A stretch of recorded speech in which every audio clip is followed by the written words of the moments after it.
Welcome to the Healthcare Revolution podcast, where we empower you to take control of your health, restore your trust in the medical system, and achieve lasting wellness. I am your host, Brad Powell, Doctor of Physical Therapy. I am the owner of an award-winning clinic here in the Salt Lake Valley. Each episode, we dive into all things rehab, injury prevention, overall health, bring you expert insight from leaders across various fields. Please note, while we strive to provide you with the best knowledge and advice, the opinions shared on this podcast represent those of experts here, and they're not a replacement for professional medical advice. Let's revolutionize healthcare and wellness together. Today, I have with me Tyler Murray. He is an exceptional nurse practitioner, just such a good person, and I respect him so much. And we got him on the podcast today to talk about low back pain and conservative care and also surgical care. So welcome to the podcast, Tyler. Appreciate it. Yeah, this is my specialty. I love this. So. Yeah, tell me how long you've been practicing.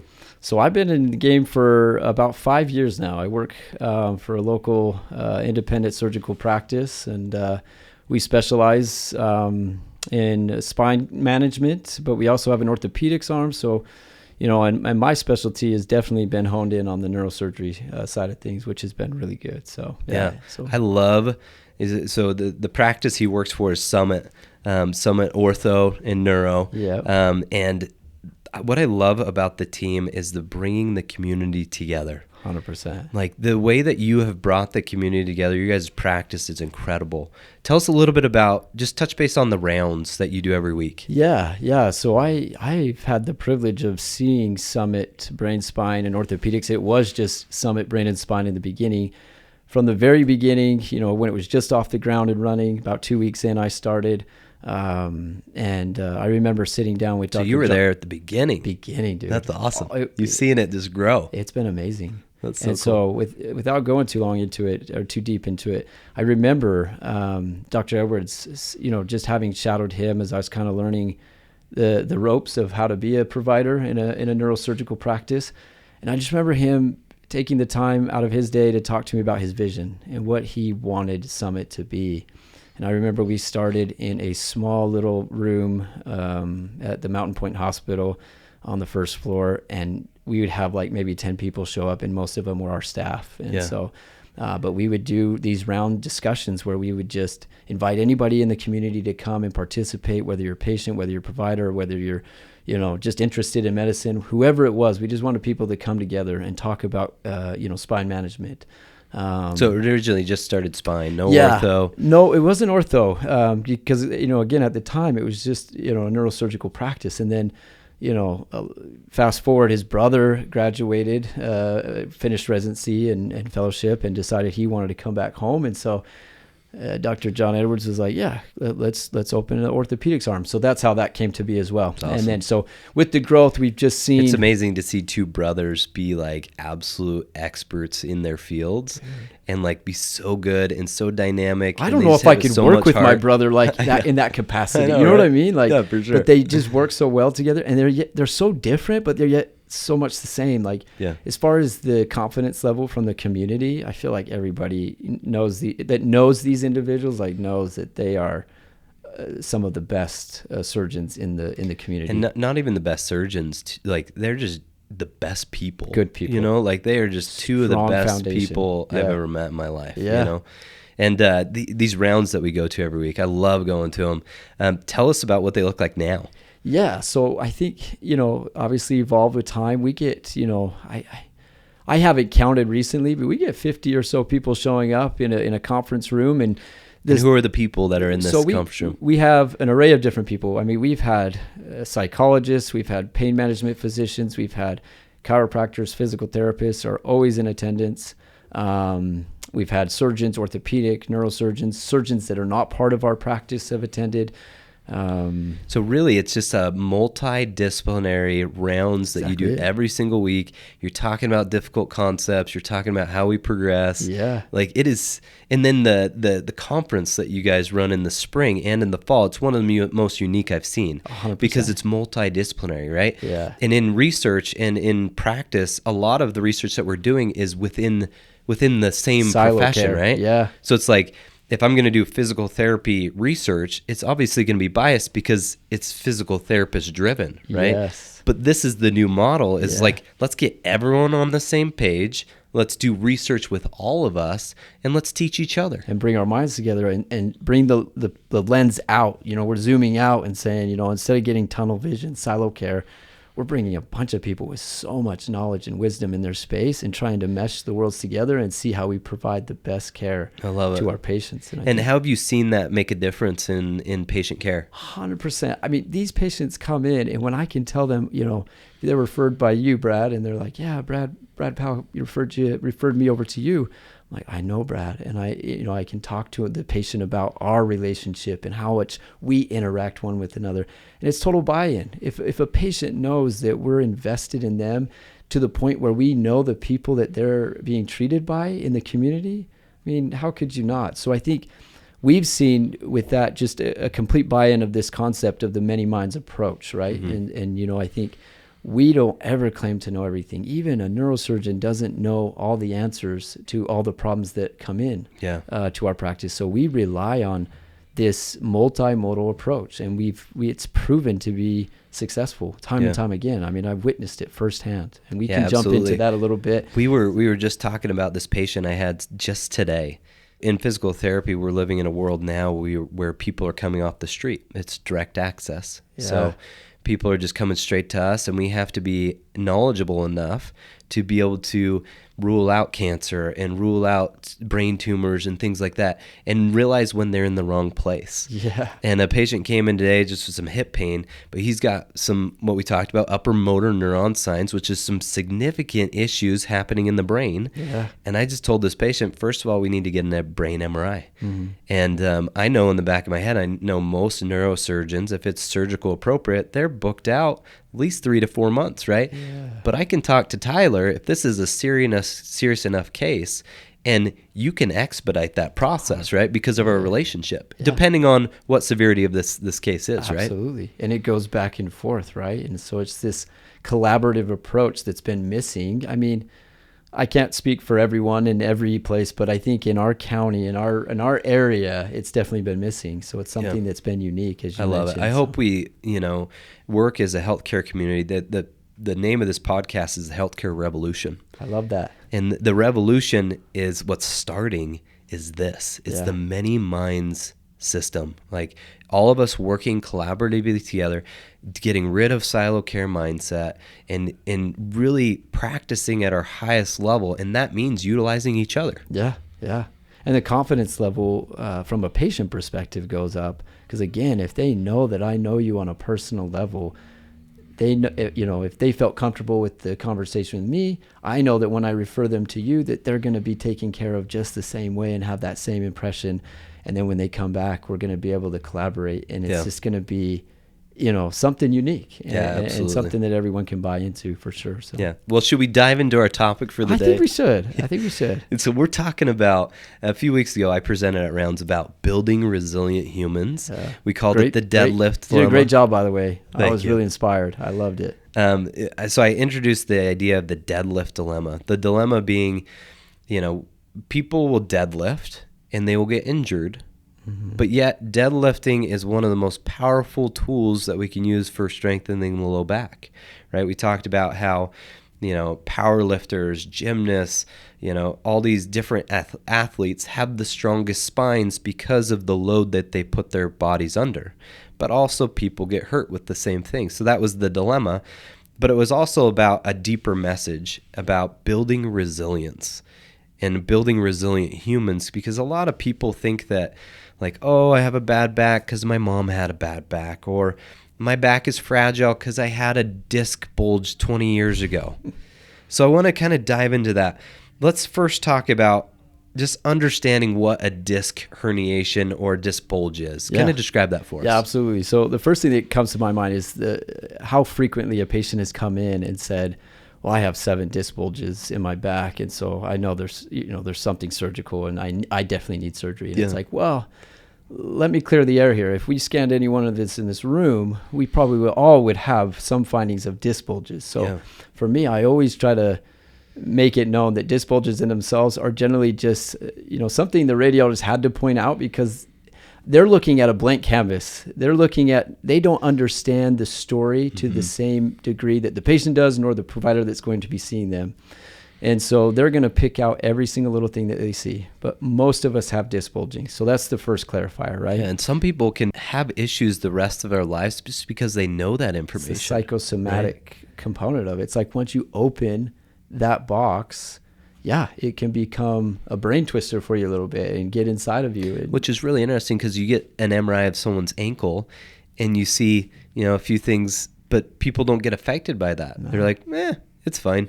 Walk it off. But all of a sudden it's your spine. It's like, oh, I got a bulging disc. That's a big deal. Right? But we got to kind of change the message a little bit. It's like bulging disc is a pretty normal thing. Absolutely. We need to normalize it and then help patients understand that may not be the pain generator and is likely not the pain generator. Yeah. So in that context, you kind of go down the algorithm of disc herniations. You have disc bulging, which is pretty common, very common. And then you have disc, protrusions. And then within that subset, you also have variations within the type of disc herniation. So you have disc extrusions, fragmented disc herniations. What are the ones you operate on the most? So that's an interesting thing because people that have extruded disc, actually the literature would suggest maybe have a higher probability of reabsorbing because there's a chemical reaction that takes place when the disc is extruded out. There's more of a reaction from the body because of that chemical release from the disc injury. Whereas maybe a disc protrusion may not have as much activity as far as trying to shrink it down. However, still very probable that it can reabsorb and shrink back with time. And so disc herniations that we treat oftentimes, and people can have a large disc herniation and we don't recommend surgery for it. They could have a small disc herniation and we're like, you need to do surgery. And it all depends on their neurological status, generally speaking. Yeah, tell us about a little bit of what you're looking for in an exam to say, yes, you're appropriate for surgery. Yeah, so when a patient comes in and their chief complaint is I have numbness and tingling, I offer them all the reassurance. We're not going to be operating on you. We're going to watch this really closely, right? If a patient comes in and has intractable pain, it's obviously situational too, because we always have to be looking at it from an individual perspective. You have a single mom coming in that has a herniated disc, that has children at home that require her attention, and she has not been able to be there for her children and is worried about losing her job or what have you. And there's so many different examples we could give. We're obviously going to react differently to that. But in the general sense, if a patient comes in with just radicular pain that maybe has been going on for a few weeks or a few months, we're going to talk to them. What have you done conservatively? We're not going to jump into surgery. But if a patient comes in and they have motor deficits, they have foot drop, those are the things, muscle atrophy, those are the things we're going to react to. So the leg's giving out on them. Exactly. You can't lift the leg. It feels heavier. Exactly. Things like that. So we'll ask them about, going up and down the stairs. We'll look at the tread on their shoes. Are they tripping at home? We'll obviously do a physical examination, checking for dorsal and plantar flexion. One thing I've found is that sometimes you can do it with a patient sitting in the seat and they do just fine. You got to tell them to stand up and try to stand, go up, do a toe raise independently. And a lot of times you'll pick out the deficits there where it may not demonstrate itself on a general physical exam with the patient just sitting down. So it's really diving deep into that. What's the top 3 things that you see that's like, yeah, we really should consider surgery? If you're to pick out all of those, kind of just narrow that down. Yeah, so I think foot drop is obviously one we would react to fairly quickly. It's where they can't control their foot anymore. Can't control their foot. They lose, the ability to plantar dorsiflex their ankle. And then I would say the other one, and it doesn't happen very often. Most patients I've talked to or interacted with, they believe that the spinal cord goes all the way down the spinal column. And I tell them, no. The spinal cord actually terminates at the upper part of the lumbar region and then transitions to what's called the cauda equina, which is a tail of nerves like spaghetti noodles draping down a sack. So there's more resilience. So really at L1, like top of the lumbar spine, L1, L2 is where it terminates. The conus of the, So if it is compressing lower, we're not really overly concerned about it. The nerves have more room to move. And you think about the design of that. Isn't that incredible? Because most of the herniations are going to happen at the lumbar spine anyways. So the likelihood of these symptoms becoming permanent are significantly less when it's in the lumbar spine. Yep, that's exactly it. And that's what we try to, communicate to our patients. There are a few instances where a person will have a very large central herniation that really starts to push on the sac of nerves. Then we're worried about like cauda equina syndrome. So if they start having neurogenic bladder or bowel symptoms. But I will tell you that the number of times we have seen a true cauda equina syndrome is very, very like 1%, very less very than low. that. Very, very low. Yeah. So, I mean, we looked at the research with the full resolution of most disc herniations was like 85 to 90%. So 85 to 90% within 6 to 12 weeks, I think was the range. Yeah. Got better with conservative care. Yeah. And anytime someone comes into my office and they're like, well, I'm coming here because insurance required it, right? That's always like, okay, great, as a PT. I usually ask them the question. I'll say, the research says 85 to 90% of people get better with these symptoms. Do you feel like you're part of that 10%? And most of the time they say, it's a good way to spin maybe, it. I right? love it. But I usually just ask them that question. I say, it could be. But let's figure it out. Yeah. And in 3 weeks, I'll be able to tell you if you're part of that. And I might be able to even tell you that today. Yeah. But it just kind of turns it a little bit. But tell me about insurance. I know you deal with this on a regular basis because you're really meeting with these people and you're in the operating room as well. You know what's going on. We'll talk about what's happening in the operating room. But, you talk with these patients and you have to convince them to go to therapy. Tell me about that experience and why insurance would require PT in general. Yeah. So I think it's a challenging subject to approach with a patient. Sometimes patients are more than willing to do whatever is necessary to avoid surgery. Others believe it's just they need surgery and that's the end, and nothing else is going to help them. And we have had challenges in our practice because patients oftentimes don't recognize that insurance really dictates whether or not they're going to get surgery unless they're willing to pay out of pocket and pay, cash. Then, of course, we could, do whatever they need. But there's red tape. I don't know why I like the word I always use. There's always red tape. We've got barriers. We've got things in medicine we have to react to, and insurance is one of them. And so when we first started in our practice, we put an emphasis on that very line of like insurance requires this in order for us to do surgery if it's necessary. We found over time that I think that message was being confused. And so then they would come to you and have this idea it's an of immediate barrier. I just need a discharge note. Box, yeah. And so it has been one of the most challenging things on the surgical side of things is communicating effectively to a patient to help them buy into this aspect that physical therapy is important. Whether or not you have surgery, physical therapy is going to be an integral part of the perioperative or just the peri-treatment process, like throughout the entire treatment, whether you have surgery or not. The worst thing you could do is get stronger. That's it. It's really rare people get worse after therapy. That's exactly it. But these patients have come in and they're desperate and they're in a lot of pain and they're like, well, I can't tolerate PT, and and they're giving us all the reasons why they shouldn't be in physical therapy. And so then we as providers are in this conundrum of like, well, we understand you have a disc herniation. It's compressing a nerve. It fits the description of your subjective symptoms. You've maybe trialed PT. And the other thing is like trying PT. What does that mean? And it's hard to sometimes get out of a patient. What did you do in PT? What was it? Because I think just like all nurse practitioners are not made the same, all physical therapists aren't made the same, all surgeons are not made the same. It can be different. And sometimes people think PT is a bunch of exercises that they Googled. And, I over the years, I've had docs and different providers email me or text me and say, hey, can you send me a list of back exercises I could prescribe my patients? And that is really hard for me because you could imagine like an eye doctor that, it's like, here's my glasses. Will they work for you? Like, I've treated back pain. I've treated more back pain than anything else in my career. I love it. I absolutely love treating back pain. but not one patient's the same. Not one. If I prescribe one exercise to one patient and then the same exercise to 3 others, everyone's going to respond differently, right? That is the exact message that I actually gave that same statement to a patient today, and it's a common theme. They want us to print them off, or do you have some core strengthening exercises that you could recommend to me? That would be nice. And I say, yeah, it would be nice, but one mold doesn't fit at all. And so I could give you a set of exercises that actually could set you back or cause undue harm or injury. So I would want to put you into the hands of a physical therapist that's tailoring. What have you recognized? I mean, you've seen, a lot of people that have gone to therapy and, maybe did go to a PT. What have you recognized for our PT community of things that we could do better?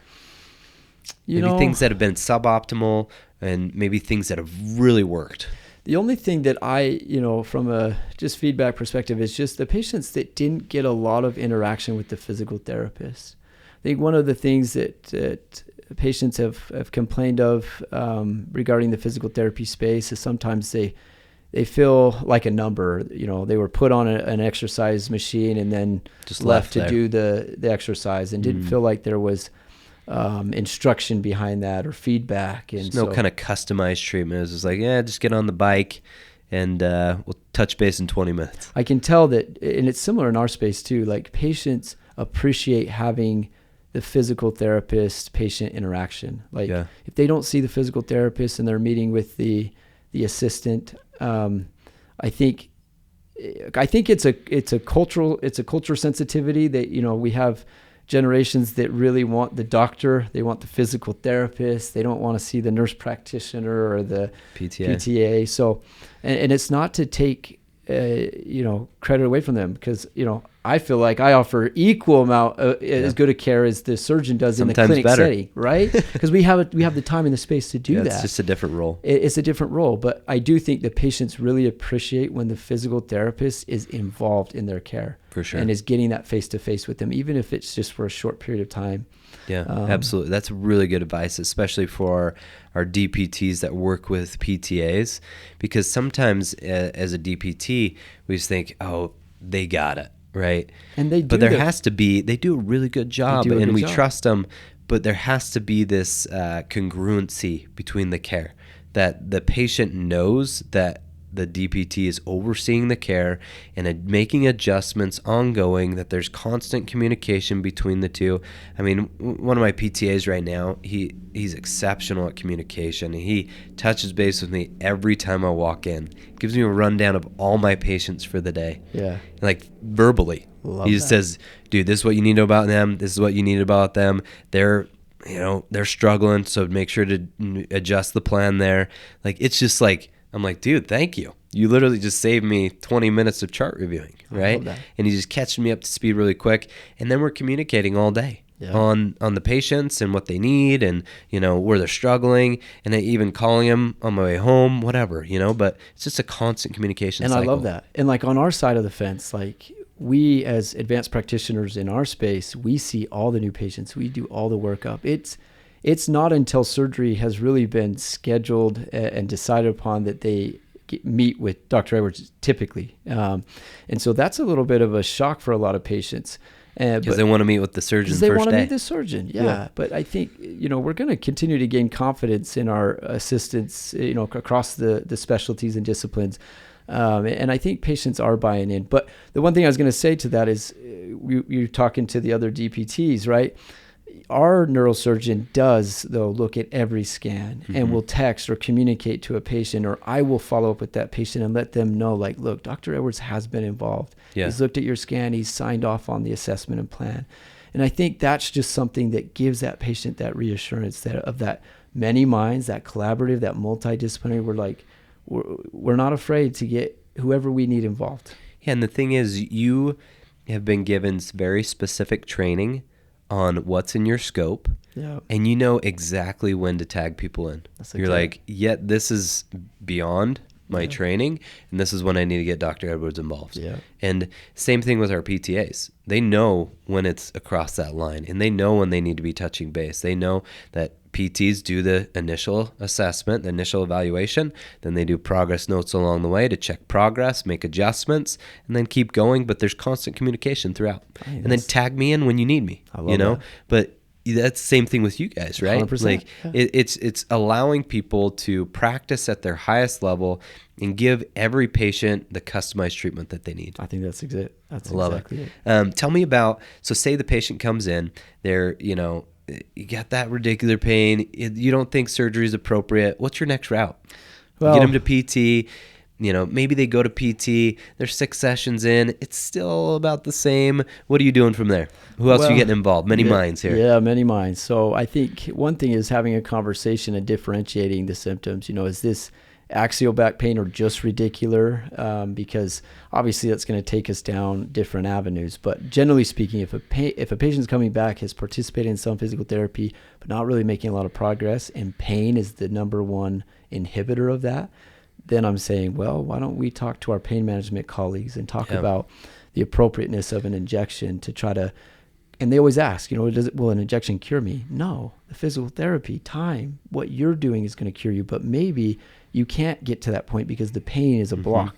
Yeah, I love getting the pain colleagues on board, right? You talk about the chemical component that happens with the disc. Inflammatory response, yeah. Right? We need a chemical a component to calm that down, right? Sometimes movement is not going to help, right? So if we can get an injection at the same time, calm down those chemicals, that inflammation, and then get moving, then that's where money happens. I think that's it. And so, yeah, I try not to push injections. I think it's an organic conversation that happens. I do bring it up, but if a patient is any bit resistant to it, then I always tell them, look, that's just fine. But the physical therapy, I'm pretty strong about. Like, you've got to do physical therapy because at the very least we need movement. Yeah. Actually, discs respond better when they're stressed. That's how they get their nutrient exchange, is by stressing the discs. Yeah.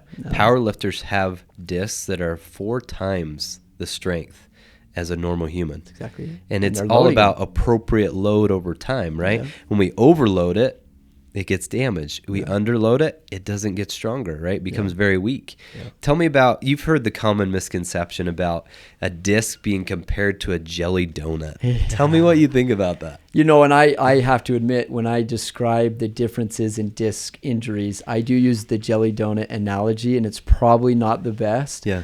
But, we've got the nucleus pulposus, which is the kind of the tire, if you will. And then you've got the nucleus pulposus is the center of the disc. The annulus fibrosus is the outside. Is the outside, which is more of like that rigid tire that holds everything in.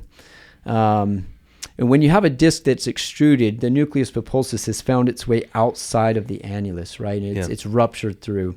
Whereas if you had a bulge, you just had weakening of the annulus and it's just bulging. And I use the analogy of like squeezing a balloon and another piece of the balloon coming up through your hand. That's like a disc protrusion, right? So with the jelly donut analogy, we've definitely recognized that actually that conversation is not helping patients, that it's creating this fragile mindset.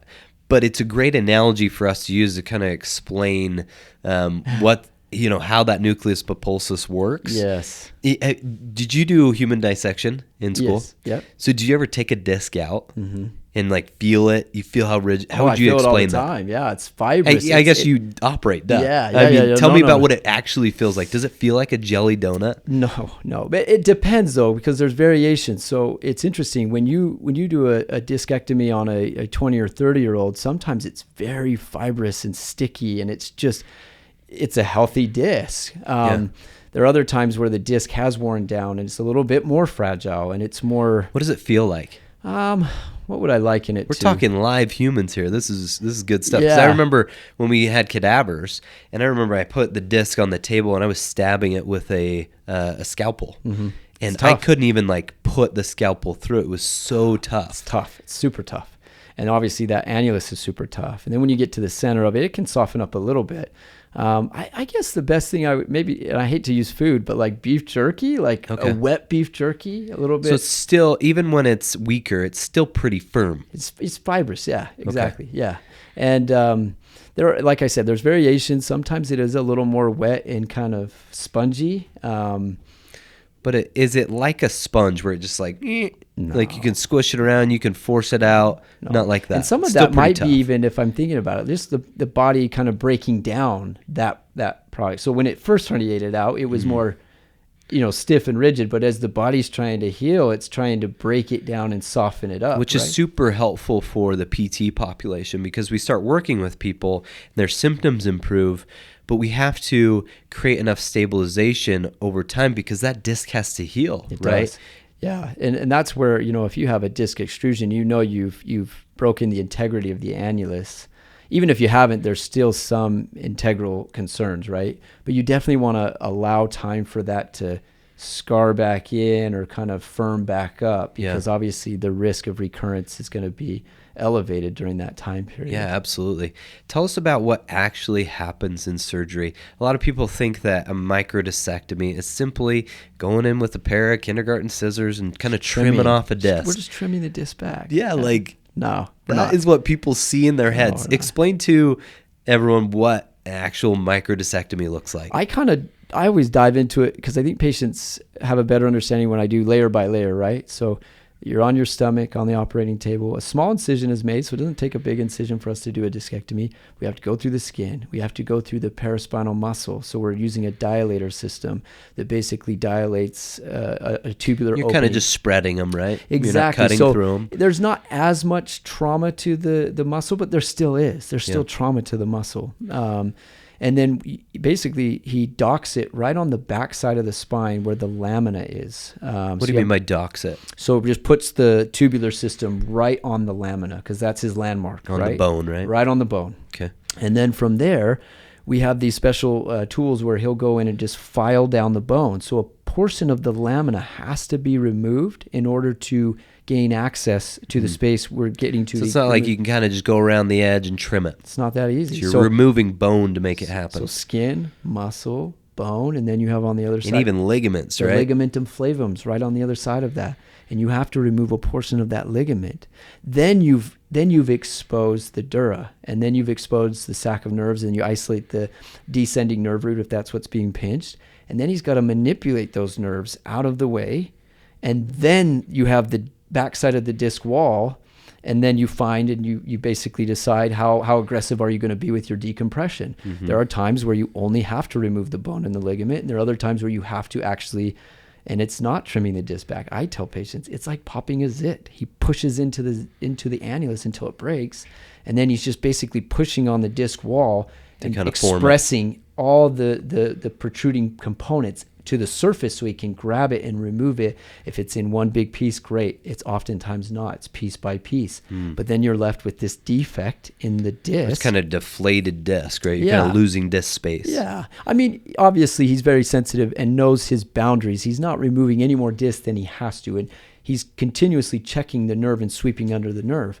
But the point of it is that he does have to oftentimes penetrate through the disc. Because really you're providing space for the nerve, more real estate. That's exactly it. That's the ultimate goal. Because as he sweeps through there, he's saying, okay, how much space do I have here? Do I have adequate space on each side? Let's take a little more of that disc out to relieve some of that pressure. Or walk the kerrison out on the bone and take a little more bone off. And so, but then you can, so what I tell patients is, even we do the surgery all the time and it's successful. It really is.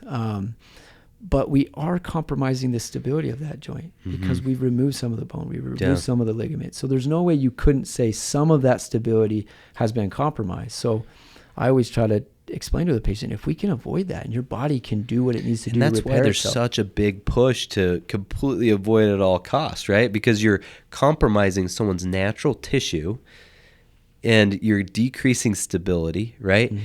And we should only be doing that surgery if it's completely medically necessary. Absolutely. And it's so hard to have that conversation along the way. I had a friend call me the other day that had back pain. He's like, dude, I talked to my neighbor, and he said he was dealing with it for years, and he finally got the surgery last week, and he says, just go get it done. You need it done. And it was a long conversation with this my friend, because everyone's different, you know? And just because he had it a week ago, it could go well, but who knows? You could, in a year from now, need a fusion there, you know, and we don't know what that looks like 2 years, 3 years from now. And we're changing someone's natural tissue, and it could be that he absolutely needed it. Absolutely. But for the most part, we want to do everything in our power to completely avoid it. We go back to that 85 to 90% of back injuries. I liken them to disc injuries. Most people that throw their back out may have injured a disc, or probably have, especially if they're having radiating symptoms, but they improve on their own. Yeah. With conservative treatment, but don't require surgery. And one thing I was going to say is, you know, when I did a deep dive into the disc herniation world, the literature that I found interesting was, if you looked at the statistics of a person that has a lumbar disc herniation that does surgery versus does non-operative care, early on, surgery wins, right? As far as outcomes go, because we can alleviate that compressed nerve, put a steroid on it. We know that nerve's free and clear. They're going to get better faster. Yeah. But if you looked at the 12-month data, those outcomes level off. As far as their satisfaction scores, they're equal. Yeah. So what is that telling us? The body can do it if we just feed it the right treatment. Yeah. I love that our bodies have a natural way of healing themselves as long as we give them the appropriate things that they need. You know, and hey, I'm surprised every day when I hear people get, 2 hours of sleep on a regular basis, or how poorly they're eating, or the lack of protein intake they have, or lack of nutrients. That's kind of mind-boggling. But, if we give our bodies the natural remedies that they need, most of the time they're going to heal. Absolutely, absolutely. And I do have to say, there are situations, as I alluded to earlier, everyone has a story. You talked about that. And so we have to be sensitive to that story as well, because there's going to be situations where a person needs that immediate attention because of a circumstance. And so it may not just be a neurological deficit. Absolutely. It could be a situation. So is there any patients that you have in mind where they came into the clinic and they're telling you this story and you're like, man, we do need to operate? Yeah. Tell us a little bit about that. So I kind of talked a little bit about earlier, but I had a single mom come in recently that has a disc herniation, and she is just struggling.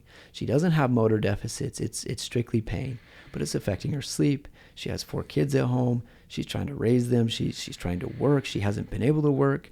And so all of these factors start to come into play that are much outside the norm of what should go to surgery right away. But I'm sensitive to that because I'm like, I want to help this lady get back to her children. You're thinking like, okay, 6 weeks, 8 weeks of therapy, off of work. Who's taking care of your kids? Who's paying the bills? Who's, like, how do we manage this? That's exactly it. And, you just see her losing hope, and you kind of get, I guess, sensitive to that situation. So it is tough, though, because even surgery, I still think physical therapy is going to be an integral part. So I'm still going to advocate for it. Let's start with that at least. Yeah. We'll get you started in it. Let's get a surgical plan in place, but let's get surgery started. If you haven't done an injection, let's get an injection. Let's try to calm the symptoms down. There's so many different modalities to manage nerve pain, and I don't want to dive too much into it, but medications can be prescribed. We're not a pain clinic by any means. We are very minimalist in that regard, but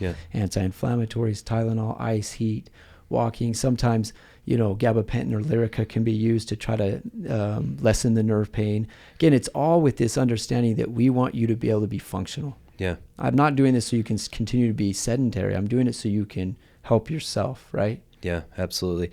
I do, when we talk about the red tape with insurance companies, I do somewhat appreciate their, the check boxes that they require patients to do, because most of the time they're research driven, right? Yeah. And we all get frustrated with it. And there's some things that don't, make sense, and it's hard for us as providers to navigate, but most of the time it's in the benefit of the patient, because if all of a sudden surgeries were just approved with no red tape, you wonder, would everyone be getting surgery? So it allows for some people to get the right direction, and for us providers to make good decisions too. Absolutely. Like, let's err on the most conservative stuff first, check off all these boxes. Insurance companies, like, it's the cheapest, right? So they want you to follow the cheapest option first, which is the most conservative, and then let's ramp it up from there. It's the most appropriate too, though. Yeah, it really is, and we have to all own up to that. It's the most appropriate route to take. For sure. And I think insurances are always going to be a part of medicine. I can't imagine our culture not having health insurance as part of our delivery of healthcare. So I think we took a spin on this and decided not to pit the patient and us against insurance, but really just come to the conclusion that we advocate for a conservative management. We want patients to avoid surgery at all costs. So we spun it and just said, it's our clinic policy that you have met with a physical therapist and consulted with them. So we taken all the other equations out of it and just said, look, this is a clinic policy. We want to have collaborative. And there's a reason minds, why. And there's a reason why. Yeah, I love that. So, let's kind of wrap up with just what advice do you have for your patients, my patients with back pain in navigating this just very emotional process that they go through? I think the first thing is not being afraid to seek out help. I think some people will let symptoms go for so long, not understanding what the underlying problem is or how to address it, that, then they feel like they've missed their train, if you will. But, it's never too late, but definitely early evaluation is important. So if you're having symptoms, be seen. And our physical therapists, our chiropractors, pain management, whoever it is, your primary care has the knowledge or foundational skill set, I imagine, to be able to just give you some understanding of what's going on. And I think it starts there. But also I would add to that, if you find out that you have a disc herniation, it would be to offer you reassurance that many people injure their disc and they don't require surgery, and they're able to get their life back, and they're able to do some conservative things and some educational things and maybe some lifestyle changes that can have a dramatic impact where they never have to step foot inside of a surgical practice. It's possible, and it happens all the time. I love it. Yeah. So any other concluding thoughts? No, I've just appreciated this. I think what you're doing here is wonderful. And I think spreading this message is so important. And I think bringing the collaborative minds together, because your knowledge is different than my knowledge. And I think if we can meet in the middle and collect the information in one big pool, I mean, our community is going to be the benefactors of this. So I love it. I love it. Tyler, thank you for joining us today. Thanks we for having appreciate what you do for the community. What you are doing with Summit Brain and Spine is nothing short but incredible. Like, I cannot emphasize enough for what it's done for me personally.